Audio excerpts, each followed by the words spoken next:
imagine for a moment that you decided to invest money now and you bought a farm. And the farmland around here, let's say you bought 160 acres and you bought it at X per share or per acre. And the farmer next to you had 160 identical acres, same contour, same quality of soil quality. So it was identical. And that farmer next door to you was a very peculiar character, because every day that farmer with the identical farm said, "I'll sell you my farm, or I'll buy your farm at a certain price," which he would name. Now, that's a very obliging neighbor. I mean, that's got to be a plus to have a fellow like that with the next farm. You don't get that with farms. You get it with stocks. If you own 100 shares of General Motors, on Monday morning, somebody will buy your 100 shares or sell you another 100 shares at exactly the same price, and that goes on 5 days a week. But just imagine if you had a farmer doing that.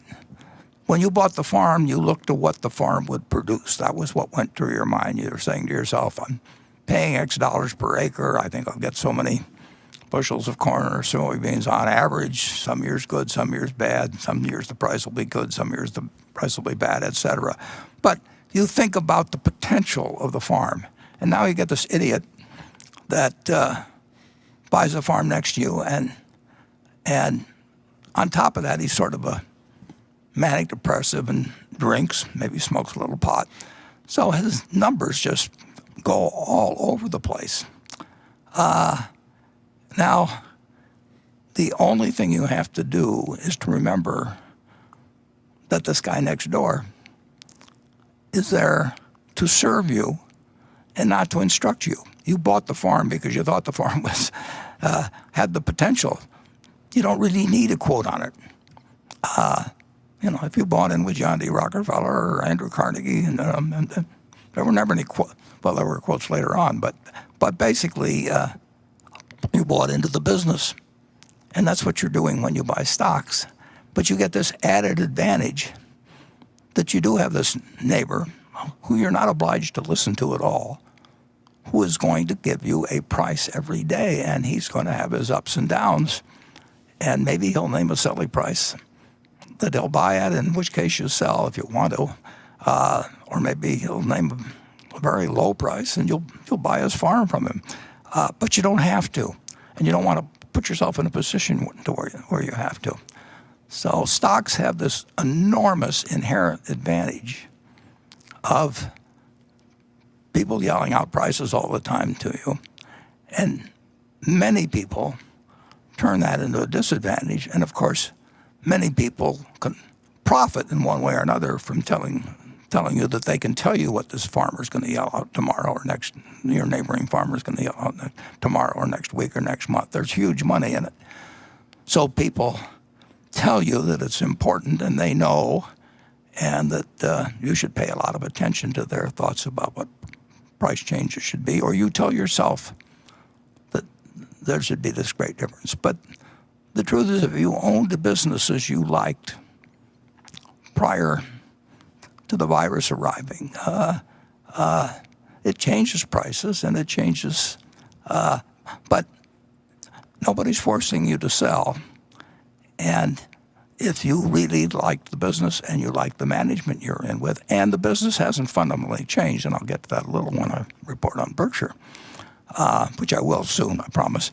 The stocks have an enormous advantage, and you still can bet on America, but you can't bet unless you're willing and have an outlook to independently decide that you want to own a cross-section of America, because I don't think most people are in a position to pick single stocks.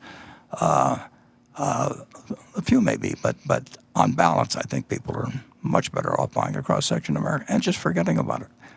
If you'd done that, if I'd done that when I got out of college, it's all I had to do to make 100 for one and then collect dividends on top of it, which would increase substantially over time. The American tailwind is marvelous.